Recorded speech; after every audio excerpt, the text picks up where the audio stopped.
Yes, there it is. You can see that the name is the name that you tuned in for, and that is ANTiSEEN. And you can see that the object is maybe not something that you knowingly tuned in for, but somewhere in the deep, dark recesses and crevasses, cracks, crags, and crazy corners of your mind, you knew somewhere, somehow, that you needed it, that you wanted it, that you just had to have it. Which is why I am very happy to reveal, well, first, let's reveal the surprise. Yes, it's me, Malcolm Tent, the Minister of Propaganda for ANTiSEEN Incorporated. You could call me Ed McMahon if you want. I'm filling in for Jeffrey K. Clayton, the Unimpeachable President for life. He's feeling a little bit under the weather today, so I've stepped into his rather large shoes to bring you today's episode of Break On Through. Yes! Don't you people fret, don't despair. I know that Jeff Clayton is the main attraction, but I'm not too bad myself. I got a couple of things to say, and I am completely 100% authorized to make announcements on behalf of ANTiSEEN and to tell stories of ANTiSEEN and to bring everybody up to date this week on Break On Through. Let's take a little scan over here. I see we got some people tuned in. Let's see who's tuned in. Do we get to see who's tuned in? All right. We got the big three right off the bat. Timothy Welsh, Nathan Trusty, and Adam Wolf.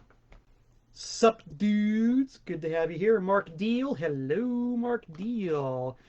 And Chris Martin and Nick Sampson. All right. Looks like we've got a nice full set of pews here in the Church of ANTiSEEN, and I am happy to sit here in the pulpit. Yeah, it's been a pretty funny week or so. Jeff's under the weather. I'm pretty sure that Mad Brother Ward didn't sleep very well last night. I myself threw out my shoulder so bad I can hardly move it. Sir Barry Hannibal, of course, is in the rosy, pink-cheeked peak of health. He's doing great, and he probably thinks it's very funny that the rest of us are kind of creaking and groaning and walking around holding our shoulders and holding our heads and wondering, when is it going to end? But that's Sir Barry Hannibal for you. What are you going to do? So, yeah, let's see that we're all tuned in here. I'm assuming everything looks good and we sound good, and it's time to get a roll in here. The death train kept a rolling all day, as it tends to on Break On Through, Tuesdays at 5 p.m. Eastern Standard Time. I have a whole list of things to talk about here. First thing, we'd like to get bad news out of the way. We'd like to get sad news out of the way. We have to acknowledge it. We have to, admit that bad things do occasionally happen, even in the universe of ANTiSEEN. If anybody out there has a drink in their hands, I know that you are used to seeing Jeff Clayton with his mason jar full of hibiscus tea. But if you've ever seen me on Tent Talks Tunes, which airs Wednesday nights on my Facebook page at 7 o'clock p.m., you'll know that my trademark is a 1-gallon plastic jug of superfine Danbury tap water. So whatever you have out there, whatever you're imbibing right now, whatever you're sipping, let's hoist the vessel to the memory of Ricky Reynolds, the timeless, classic, irreplaceable guitar player and founding member of Black Oak, Arkansas. I need say no more to Ricky Reynolds.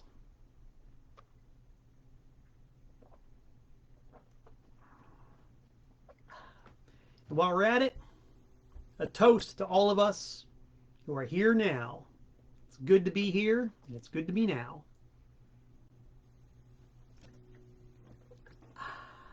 Yes, indeedy do. Excuse me. In my case, it is good to be here now because I've spent the last almost 10 days or so in the Queen City of Charlotte, North Carolina, and its environs, because the almighty ANTiSEEN had some gigs to play. And I'm going to offer you an insider's view, a veritable private eye, if you will, on the makings and doings of an ANTiSEEN gig, and sort of what goes into it, and the sacrifices made, and the blood shed, and the toil worked, and No tears, mind you, maybe in certain audience members, but not amongst us. But it's definitely a lot of blood, toil, and sweat. But before we get into that, let's address the first issue. The primary concern that you folks might have seen if you tuned in at the very beginning of the program like you shoulda. Yes, I did a little bit of a teaser on this object. What is this? Oh, look at that. Kind of resembles a 7-inch record, doesn't it? ANTiSEEN, the This Ain't No Sinking Ship EP. Well.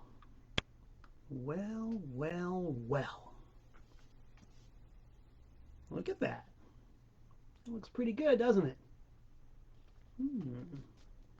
There's, oh, the back. Sorry, guys. This is a prototype. This is a prototype of the ANTiSEEN This Ain't No Sinking Ship EP, and since I don't have an actual copy of the said record, I had to use a copy of the, hey, look at that, the Malcolm Tent Power Duo featuring David Kendrick hand-lathed square clear PVC 7-inch. So yes, even though the record I'm holding is this, and it's one that if you don't own, you really should get. I mean, how often are you going to see me, the bass player for ANTiSEEN, rocking and rolling with the drummer of Devo and Sparks? Only here, baby. I got them. You want them? Hit me up. Because what this is what this is in the process of becoming. Yes. It's being manufactured right now by a real-life American craftsman in the great state of Tennessee. But what is it? Well, what it is a record. A 7-inch record in a sleeve. Please note that it is completely transparent. Completely transparent. Please note that it is square. Please note that it has music on both sides. As you can see by the track listing, we've got 4 very, very awesome, amazing tunes on here. I'll read them to you just in case you don't feel like reading yourself. On side A, we got Sod, which segues with no effort whatsoever into Let the Working Man Rest a Little Bit. You flip the record and you hear Masters of the Sky and What's in It for Me, played with no breaks whatsoever, live at a rehearsal session in Charlotte, North Carolina. What was the date on this sucker? December 4th, 19. December 4th, 2019. More than a year ago and more than a world away. Yes, rehearsals for the milestone 50th anniversary concert that we, ANTiSEEN, were delighted to play. So yes, this is an extremely rare, one-of-a-kind, fly-on-the-wall glimpse of ANTiSEEN hard at work, perfecting their craft, honing their sounds, getting it sharp as a damned razor to put to your willing throat. Now, sometimes rehearsals, as you can imagine, I know that a fair number of you people are in bands out there, so you know what I'm talking about.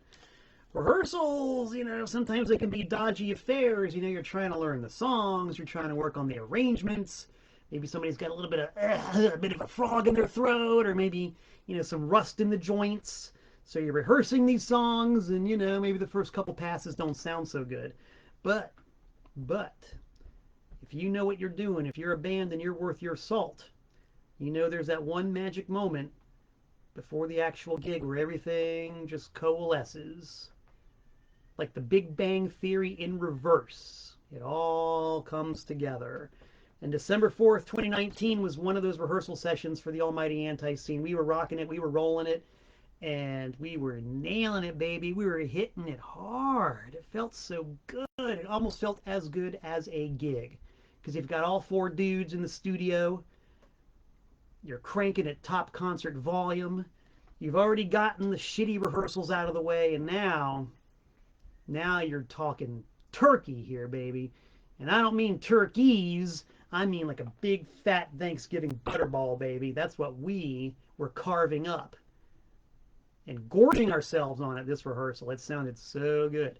And of course, I, Malcolm Tent, as you may or may not know, am a bit of a compulsive archivist. I record everything. I record every rehearsal, every gig. I love to record weird sounds out in the field. I just love to document stuff because when it comes to ANTiSEEN, just to use one example, ANTiSEEN. There they are. Look at that. When it comes to ANTiSEEN, and I'm speaking as a 37, going on 38-year fan of the group, and then friend of the band, and now full-time bass player and minister of propaganda for ANTiSEEN, I'm going to go out on a limb and I'm going to state my position that everything ANTiSEEN does is important.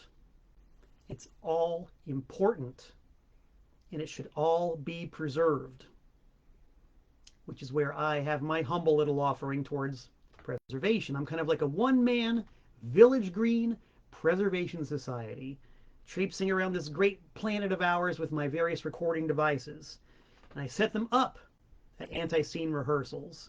So just in case some magic happens, in case some sparks start flying, I can save them forever. They don't have to just vanish into the ether and be lost to the mists of time. No, they can be preserved and documented and had and held and cherished and loved, for better or for poorer, for richer or for sicker, in health and God knows what else, by you, the keeper of the flame and torchbearer for ANTiSEEN, which is why we have this record right here, which we have made, or I should say are making, in an edition of 50 copies only. That's one after 49.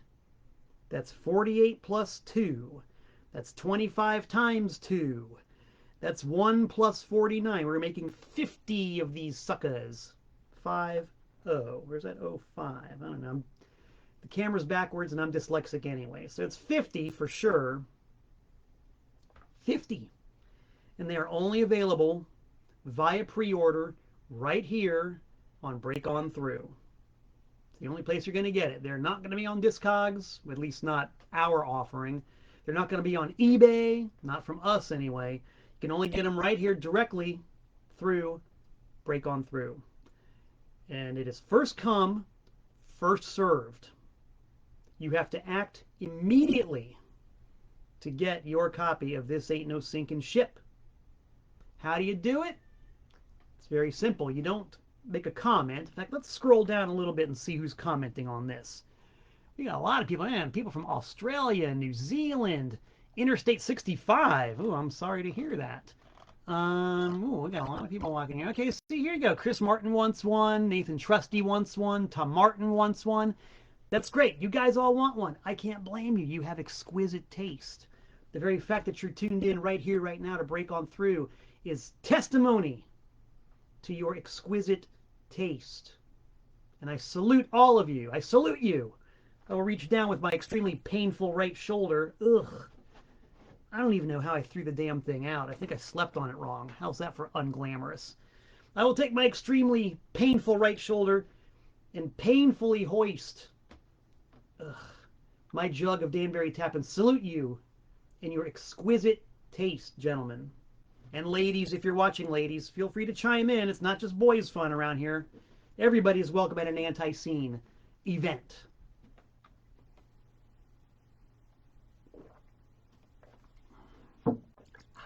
So I salute you in your exquisite taste, but now you got to put your money where your mouth is. That, my friends, is how you get results. You put your money where your mouth is. And that's how you reserve a copy of This Ain't No Sinking Ship. How is it done, you might ask? Simple. So simple. I think you should know by now that ANTiSEEN makes it very easy for you. And I mean you. We make it very easy for you. There is your payment information. PayPal, mt@malcolmtent.net. You can Venmo at mt@malcolmtent.net. PayPal or Venmo, mt@malcolmtent.net. Note the spelling. That's MALCOLMTENT.net. Don't forget the second L. You might wonder, well, how much? Tent. How much? The answer, my friends, is very simple. I'm going to read it off of the cheat sheet that Jeff Clayton sent me this morning. Instructions are: copies in the US of A are $30 postpaid. Outside of the USA, $45 postpaid. I know that's how much it costs to send a record across the border these days. Our apologies on behalf of the United States Postal Service. They do a pretty good job, though, usually, you got to admit. They're pretty good. So yes, 30 in the US, 45 out of the US. PayPal, mt@malcolmtent.net. You can also send cold hard cash to Malcolm Tent, P.O. Box 3626, Newtown, Connecticut, 06470. Orders will be filled in the order that the orders are received. First come, first served. And that's it. Once the 50 is gone, they are gone. G-O-N. Gone! As in the band that Black Flag was not replaced by in 1986. Just saying. That's the outside. And that's the inside. They are currently in production. We expect to have the finished product in about 6 weeks.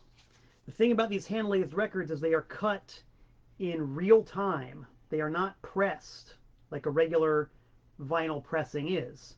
And they're not made in large quantities. Since they are individually cut on a vintage lathe by a real human being one at a time, it takes a long time to make them. So every time that the dude at the record company, record cutting joint wants to make one, he has to take a big sheet of PVC plastic, cut it to size, buff the edges, drill the hole, take the cut piece of plastic, put it on a lathe, drop the vintage cutting head onto the surface of the record, start it recording, press playback on whatever machine he uses, a tape, a CD, I don't know, but whatever it is that the sound source is, he hits play, and the lathe cutter head actually cuts the music into the plastic live in real time.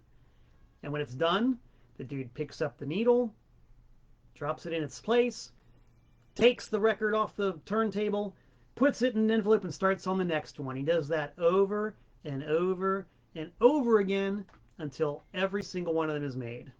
So that's why it might take a little while. But we're expecting to have the records in hand in about 6 weeks. And we will, as you know, begin delivery immediately upon the receipt of the records. So that's how it's going to work. And I'll give you all that payment information before I sign off. I'm pretty excited about this. I mean, because I'm not just the official bass player and minister of propaganda of ANTiSEEN. I'm also a fan. I'll admit that I mark out big time. I love going back and listening to our various recordings of live shows and rehearsals. Because, yeah, they just sound so good. They just rock so hard. And this was a pretty darn good rehearsal session, I thought. So I'm really stoked that this came to be. And you might wonder, how, like, really, what's the process for things like this? How does it come about that ANTiSEEN makes products like this and plays gigs and does things like that? It's really cool because ANTiSEEN is a group of idea men. You've got 4 dudes in the band, and each one of us is an idea generator. And we just basically sit around and throw out ideas and bat them back and forth constantly. And any idea that's good and seems like it'll float gets thrown into the pot for consideration. Any idea that's not good, well, let's just say that the unimpeachable president for life, Jeffrey K. Clayton, has got a big fat rubber stamp that says veto, veto. And he wields that thing with the precision of a surgical scalpel and the heavy hand of a modern day warrior. When that veto stamp goes down, that idea is chucked, baby. But if the idea can somehow dodge the speeding bullet of the veto stamp, it gets considered. It gets thought about, ruminated upon, cogitated upon, thought about a lot. Maybe for a long time. But it gets done. It gets done. So in this case, I'll take the credit. I kind of had the idea that I wanted to do a lathed record with ANTiSEEN, because on my label TPOS, I've done a bunch of lathed records. I think they're just a really cool format for releasing music that might not appeal to like a really wide general audience. Case in point, the Malcontent Power Duo featuring David Kendrick. I think it's great. It's a great record. It's a dream come true for me, but how many am I really going to sell? So the hand-lathed records are great because you can make smaller editions of these things and get them out and reach the hardcore fans who really want it. Yes, they're a little bit pricey, but that's the price you got to pay for an actual artifact. And so I was thinking about, well, ANTiSEEN have pretty much done every type of record that there is to do, or has at least tried to do every single type of record that there is out there. Any kind of colored vinyl you can think of, any kind of record size you can think of, records from all over the world, picture discs.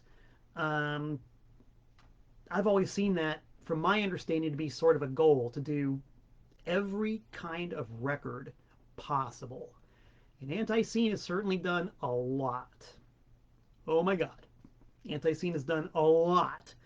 But as I surveyed the landscape of the ANTiSEEN discography, it occurred to me ANTiSEEN has never done a hand-lathed record. ANTiSEEN has never done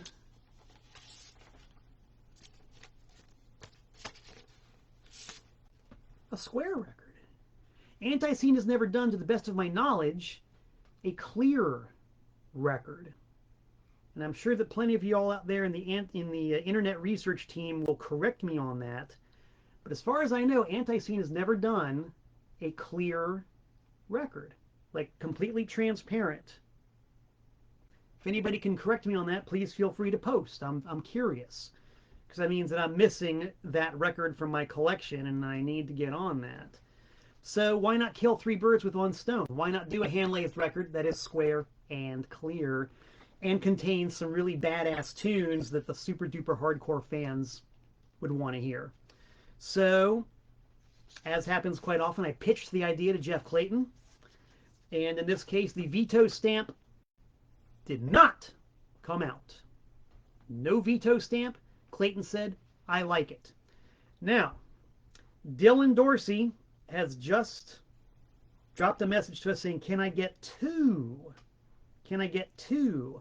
I'm glad you asked that, Dylan Dorsey, because the answer is no, you cannot. You can get one. The limit is one per customer. One. Uno! It could be one, it could be one, it could be one, it could be one, but it's only one. One!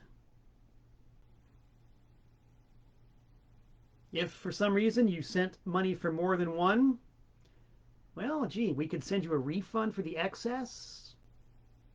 I could just keep it. Nah, I wouldn't do that. If you tried to pay for more than one, we'll send you the money back, but you get one. One. Because there's only 50 of them, dude. You got to leave room for everybody. Everybody who wants one should get one. Fair play. That is a cornerstone of the ANTiSEEN Foundation. And I think you people know that. So anyway, it was an idea. I pitched it to Jeff Clayton. He said, cool, I like it, let's do it. He, in the game of ping pong that we have, that is the ANTiSEEN Idea Factory, pitched back the cover art that he wanted to use, which was this great rendition of Ricky Rat from an old flyer, from a gig flyer. And so I said, great, I love that. And then he batted the ball back in my court and said, well, what do you want to call it? So, once again, the ideas just started flowing, and I just came up with a list of names. Let's see if I can remember some of the names I came up with. I came up with Hot Rats, Helen Ratty, Rat City in Blue, I think. This Ain't No Sinking Ship. A whole bunch. I think I sent Jeff about a dozen names. And I didn't hear from him for a day or two, and then he hit me back with this cover art with the name This Ain't No Sinking Ship. And the finished art done by Phil Keller, head of the ANTiSEEN graphics department. So it's a very, very much all in the family in-house thing from start to finish. And I'm very, very happy with it. By the way, can you guys hear Harry the cat, who's in the next room and has just been crying the entire time I've been sitting here talking? Did you guys hear that? That sad, plaintive cry of Harry the cat? Harry, you gonna come in here and say hi to the people? No, I can hear him crying, but all he's doing is sitting there scratching in the kitchen. He's too busy scratching to come and make an appearance. If any of you guys have ever seen Tent Talks Tunes, you know that Harry the cat is always a presence here in my life, but he rarely comes on camera. Oh, I think he's coming. You guys on Break On Through are going to be extremely lucky, maybe, because I think Harry is about to make an appearance. Come on up. There he is. Harry the cat. Hey, guy. Oh, boy, look at that. What a mess. Here's Harry the cat, guys. He won't do much on-camera action on Tent Talks Tunes, but he's more than happy to be here on Break On Through. I should have named this guy Cactus Jack because he's got a bad ear. He's got a bum cauliflower ear. He's getting into fights all the time with this one neighborhood cat. And he gets chewed up pretty good, but I don't think he's been beaten yet. Hello, Harry. Say hi to the people out there. The people want you to say hello. Hello. There's my little cat. He's probably covered in poison ivy, too. So if you see me tomorrow night on Tent Talks Tunes, you'll be seeing me scratching the flesh off my very bones because poison ivy itches. Now, come on over here, sonny boy. You're not allowed to wander around and knock over the camera. So anyway, that's how the record happened. It was just ideas, because why not? One of the best things about being in a group like ANTiSEEN is we can pretty much do whatever we want. We're not really beholden to a label. We're not beholden to management. We're not beholden to any investors. We're not beholden to, focus groups or anything like that. We do what we want. And personally, I love that. I love that kind of autonomy and that kind of independence, because that is really what it's all about. I look at a lot of bands.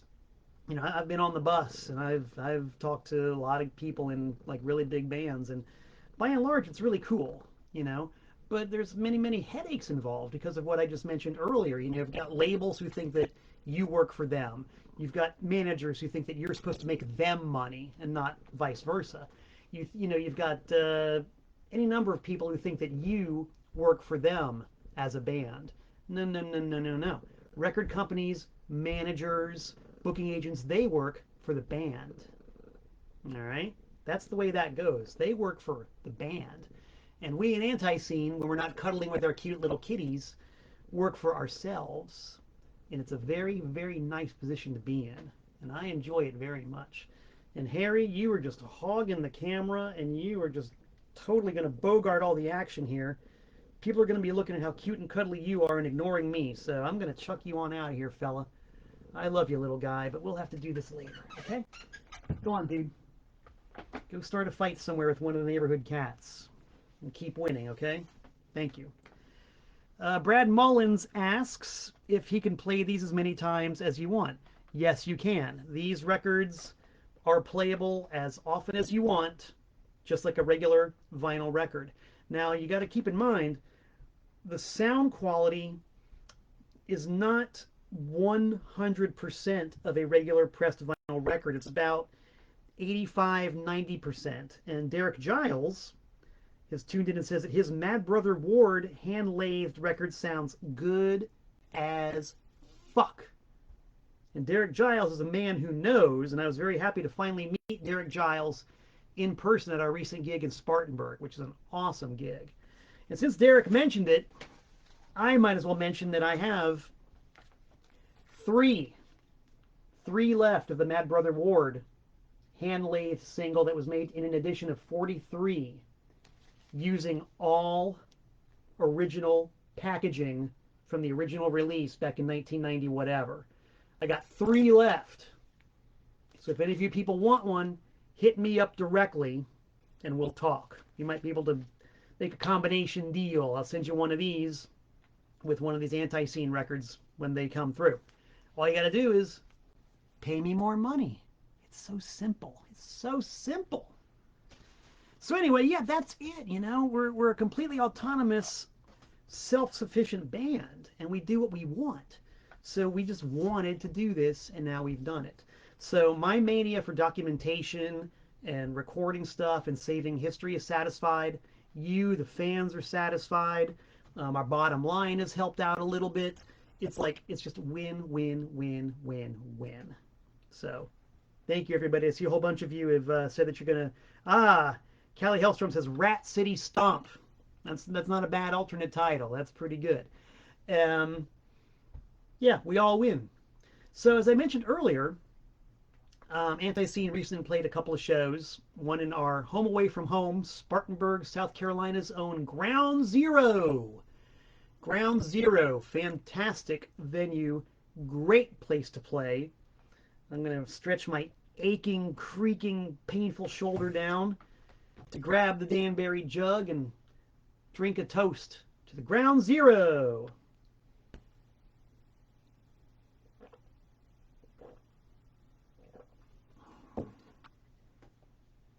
Playing the Ground Zero is always fun.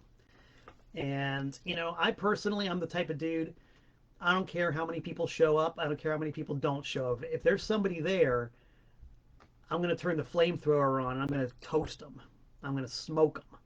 That's my job. I think we all view it the same way. You know, if ANTiSEEN sets foot on the stage, it's not a golf game, kids. We're not up there playing putt-putt.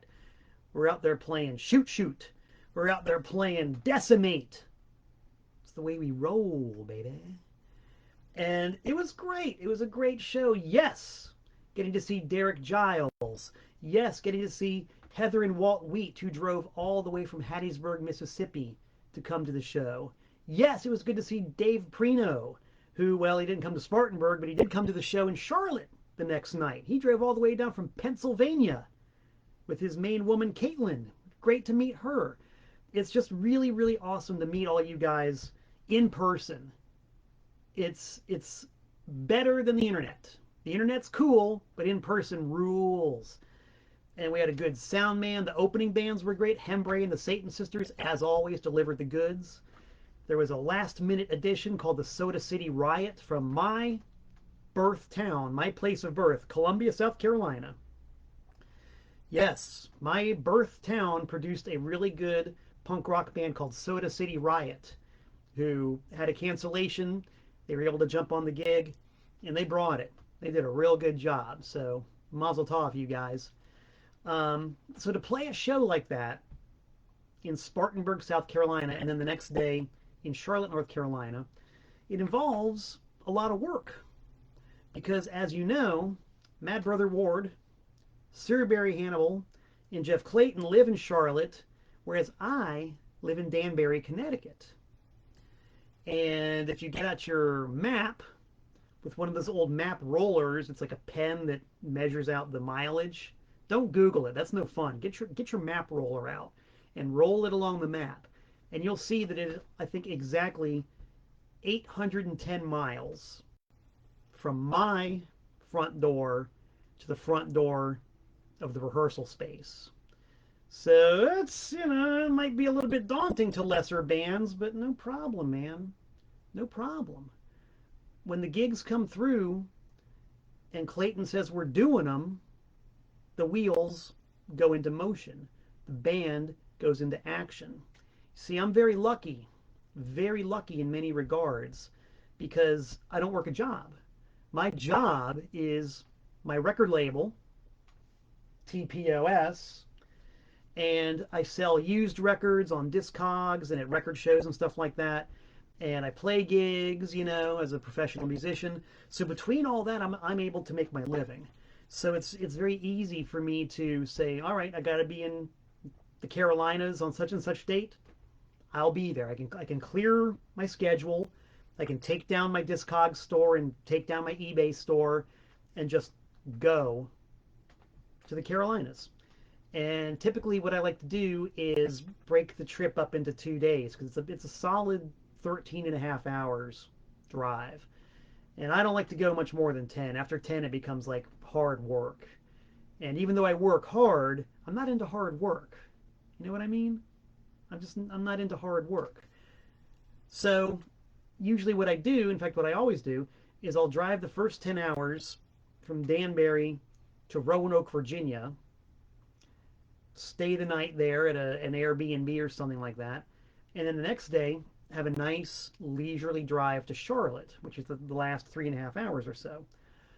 So, and I love it. I love traveling. I love touring. I love getting behind the wheel of my '08 Subaru with the CD player and just cranking tunes and just going. 84 to 81 to 77 to the front door of the rehearsal studio. I love it. And the second day especially is really nice because sometimes in Roanoke, if I stay in the right part of town, I can take a really nice scenic route. I think it's Route 322. That'll get me there. And if I'm really feeling my oats and I'm really running ahead of schedule, I can take the Blue Ridge Parkway for a little while. And that is truly Jaws country. Just nothing but breathtaking scenery almost the entire way until you hit the exoburban sprawl of Charlotte. I love it. I love it. And provided that the never-ending construction outside of Elkin, North Carolina, isn't too unbearable, I can usually show up right at the crack of 4 o'clock when rehearsal begins. Walk in, plug in, and get down to business.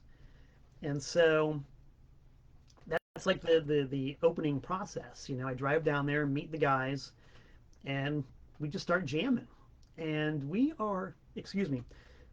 this lineup of the band, I will say, is pretty in sync with things. This current lineup of the band, Jeff Clayton, Mad Brother Ward, Sir Barry Hannibal, and myself, is tight as fist. It usually does not take very much for us to lock in and hit the groove. We've really developed a very nice chemistry amongst this lineup. So, like when we rehearsed a couple weeks ago for the shows we just played, literally after the first rehearsal, we were like, okay, let's do it. We felt good enough about it to do it. Of course, we really weren't, because there's always kinks to work out, and there are always bits of arrangement to work out and songs to iron out. The thing is with ANTiSEEN songs, and again, I might be telling you something you already know, but just in case you don't, ANTiSEEN songs might sound really easy, and they might sound really simple. They might sound downright dumb, but they're not. There's a lot of thought that goes into the writing and arranging of an ANTiSEEN song, of every song. Mad Brother Ward especially, he really puts himself to the grindstone when it comes out to the best ways to work out a song and play a song properly. Sir Barry Hannibal is very good that way. And in fact, at a lot of times during rehearsals, it'll be the two of them just going back and forth, sometimes even almost arguing about the best approach to a song. That's how much work goes into hammering out a set for ANTiSEEN. And, it's one of those things that maybe the average listener wouldn't notice the way we play a song in a certain way, but we notice. And we like to do it the way that we want it to be done. So we work on that stuff. And that'll go on for several days. Typically, we rehearse more without Jeff, which I think is great. because if you can rehearse, say, a 17-song set and be able to play it from start to finish without a pause, without the benefit of lead vocals, then you know you probably got it. You know, you've got to be on point to be able to play that many songs in rapid fire succession without the benefit of lead vocals. And that means that, you know, Barry and I, we do backing vocals. When we rehearse without Jeff, we do it all. We drop the backing vocals in where they should be, stops, starts, everything. So if you were sitting in on one of these rehearsals, you know, you'd hear us playing,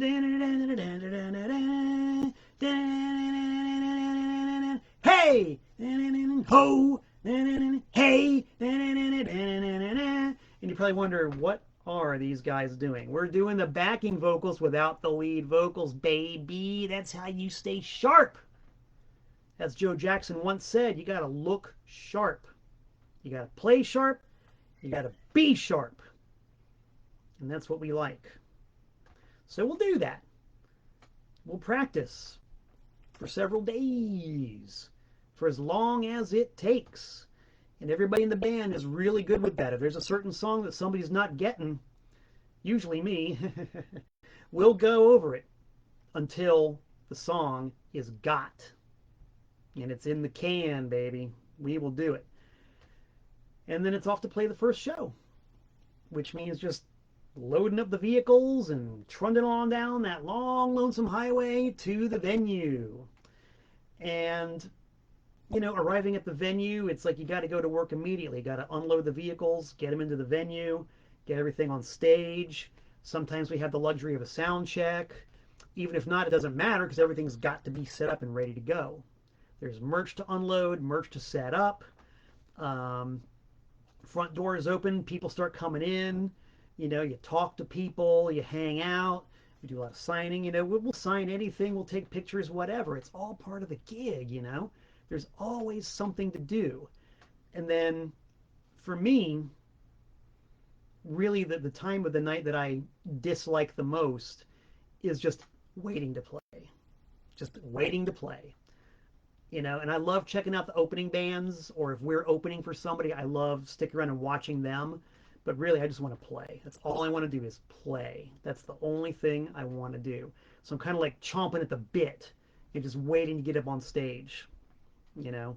And everybody's got their own different pre-show rituals in this band. Like usually Russ and Barry will go hang out somewhere. You know, Jeff might go backstage because he's got to save his voice. You know, it's very difficult to yell at people all night over the din of a nightclub, you know, and then go up and sing an ANTiSEEN set. So Jeff's usually off trying to preserve his voice, and Barry and Russ are usually off, you know, just mellowing out, getting focused, you know, doing their thing to get ready for the show. I'm typically inside watching the bands and, of course, recording them because that's the way I roll. And then it's time to hit. And that's when all those hours and those days of practice usually pay off. Usually. And you know how it is. It's opening night syndrome. You know, running through the set tight as a fist in a rehearsal studio is a completely, absolutely different thing than playing it on a stage in front of people. It's a whole different thermos full of minnows, kids. Having eyes on you does make a difference. Being in a setting that sounds completely different from the rehearsal studio does make a difference. Being dressed up in your stage clothes instead of your street clothes does make a difference. It's a whole different thing, you know. In a lot of ways, it almost doesn't matter how much you rehearse, because the first night on stage, it's just a completely different feeling. It's much more intense. It's a lot more nerve-wracking. It's much more like you're on the spot. You know, if you screw up a song, you can't say, "Oh, Russ, hold on a second, Barry, stop. Can we start all over again and go through that one?" No, you can't do that. You're live. If you fluff a note or something, you better find your spot and keep going. And I will definitely say that the first night in Spartanburg, we did pretty damn good. The only, like, real serious clam that I know I laid down was after we finished the set, people were like, they were into it. They were calling for an encore, legit. Usually we do our set and that's it. But the people really wanted an encore. So we had a quick backstage huddle and Jeff said, okay, we're going to do Burnin' Money and Queen City Stomp. I'm like, okay, Burnin' Money, Queen City Stomp. Great. Now, Burnin' Money was one of two songs we'd rehearsed, but which I've never played on stage with the band before. The other one was I Don't Ask You for Nothing. So, of course, in the heat of the moment, I had it established in my mind when Jeff called for Burnin' Money, my brain defaulted to I Don't Ask You for Nothing, which I know how to play, but that doesn't do you much good when everybody else is playing a different song. It's just one of those subtleties, of live performance. So, encore, yeah, we get on stage, we hit it. And, in reality, I think I completely screwed up for maybe 2 or 3 seconds. Like literally 2 or 3 seconds. But that's about all it takes. That's all it takes for Mad Brother Ward to give me the evil eye saying, what the hell are you doing? Barry, of course, is a machine. He's not going to stop. Barry, generally speaking, does not make mistakes. So I'm like, well, what's wrong? I'm locked in with Barry. What's Russ playing? Oh, okay, he's playing Burning Money. So, okay, fumbled for the first couple of seconds, got back into the groove, but then my G string on my bass was completely, hopelessly knocked out of tune. I don't even know how it happened, because all I did was take off the bass, put it in the stand, and leave the stage. I didn't futz with it or anything, but somehow it got knocked out of tune so bad. So I'm on stage tuning it, which is a real major no-no, a big faux pas. And so, all right, the last half of the song sounded okay, but the first half of the song was about as close to a train wreck as I like to get. What can I say? Mea culpa. Then we did Queen City Stomp, which we have not played together on stage in a long time or rehearsed, and we nailed it. And basically the entire rest of the set, we nailed it. And that's just the way it is. It's like the curse of a musician. You don't think about the 16 songs that you played perfectly. You only think about the one that you screwed up. I would like to think that that's sort of a preventative measure to help you not screw up in the future. Just keep thinking about, oh, God damn, the first 3 seconds of Burning Money, I completely screwed it up. Don't do that again. Don't do that again. Don't do that again. But it was a great show. Really, really good show. And then the next night at the Tipsy Burro in Charlotte, even better. Even better. I think that we nailed that one to the cross. I think we completely put that one in the baby buggy and pushed it down the hill. I think that we tied that one to the railroad tracks and waited for the locomotive to come barreling down to dismember it. We killed that one, my friends. We killed it. And, it ain't bragging if it's true. I felt good about it. I did not feel like a total dolt for screwing up 3 seconds of any song. It's like the usual live situation. There's going to be a couple of bum notes here and there, but, it doesn't really matter. The thing is, the energy was there. The crowd was great. We got there early and had supper with everybody, and it was just a really, really nice, good feeling of a room full of friends and family, and just good times, and as Jeff Clayton says, fellowship. And then we got to play this fantastic set at what I would dare say is our favorite local venue in Charlotte. And we had, guests for the last 2 songs. We played a couple of songs we've never played live before. We did Fred Kirby, and we did a burn-in version of Waylon's I Sure Hank Done It That Way. And I got goosebumps as we were playing these songs because it just clicked. It was just so good, and the people were getting off on it. We even played a version of Psycho Killer for a young man who was there who made a special request. He really wanted to hear, I think the first song he wanted to hear that he requested was Pledge Allegiance to the Bomb, but we had never even practiced that one. So his second request was Psycho Killer. This was a young lad. He was there with his father. He loved ANTiSEEN. So Jeff was like, we're playing Psycho Killer tonight. We're like, okay, Put it in the set. We'll do it. And we hadn't even rehearsed it, but dude, we did it. And I sent Psycho Killer to that young guy sitting at the table, and the smile on his face and the way his eyes lit up when he heard Psycho Killer played by apparently one of his favorite bands was maybe the highlight of the night. It might have been the highlight of the whole night. It was really, really cool. And I'm glad we got the chance to do that. It was bodacious.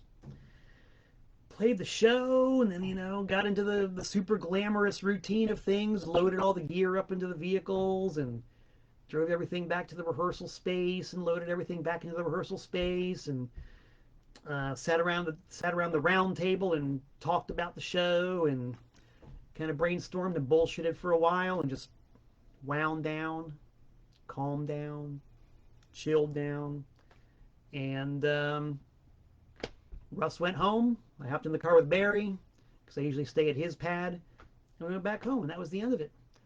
And then the next night, I got ready for that long ride back to Danbury, Connecticut, which is not usually as much fun as the ride to Charlotte, because the ride to Charlotte has gigs and loud rock and roll waiting.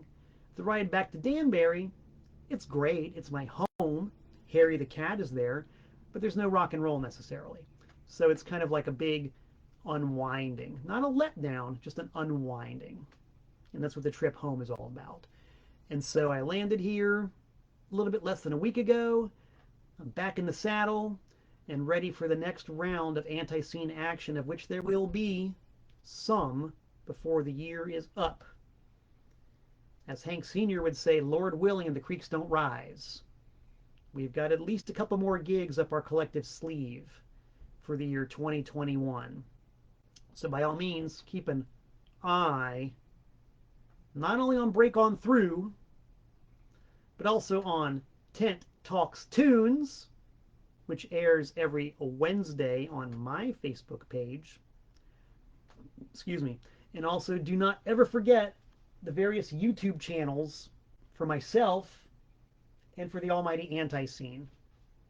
I would reach out and point. That's about as far as I can reach, kids. My shoulder hurts. Official ANTiSEEN YouTube, Malcolm Tent YouTube. Basically, every single episode of Break On Through is on ANTiSEEN Official, plus other playlists of live stuff, Malcolm Tent shoot interviews with lots of ANTiSEEN alum, and of course, my own YouTube channel's got my stuff and a lot of ANTiSEEN related stuff as well. So you never have to miss a syllable of anything said by myself or Jeff Clayton, the unimpeachable president for life. And I see we got some questions and stuff, so I'm going to scroll down a little. Did you get the cover of Waylon recorded? Yes. It's the way I roll. I recorded it. We don't have any plans for it. The idea of that song being released or something, I don't know. It's in the pot.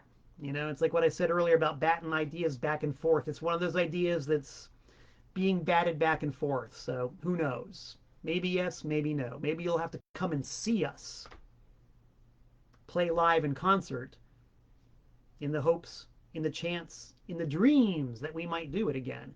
Because I'm telling you guys, it sounded good. It sounded good. Let's see here. Who else has got something to say here? Wow, look at all this. We got a lot of comments, man. Yep, okay, we addressed the issue of the Waylon song.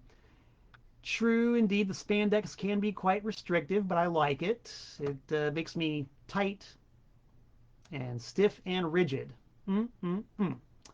Independence, yeah, great. Love hearing from everybody. And, well, there's a reference I see to Chris Martin that said, Chris Martin is at this moment eating some liver mush sandwiches and good old Bunker Hill chili.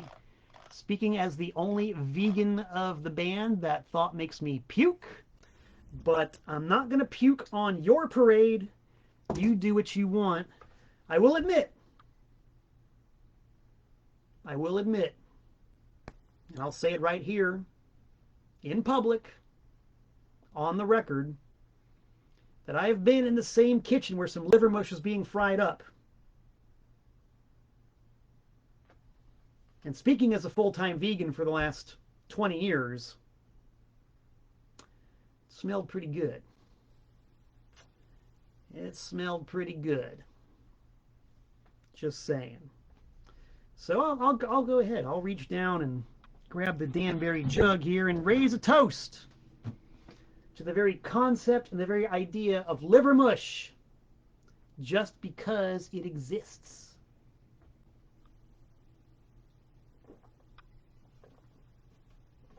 And also to boiled peanuts in Georgia and deep fried peanuts in Tennessee. That's what I like to snack on when I'm in the sunny South.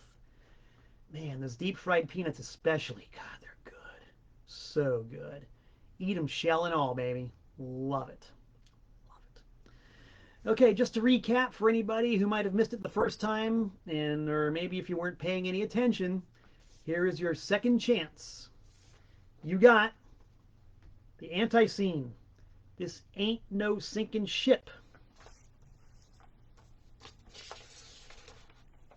Square, hand-lathed, transparent, 7-inch EP in an edition of 50 copies. 50 copies. Available exclusively through Break On Through.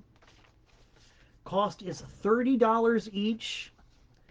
Postpaid in the United States of America.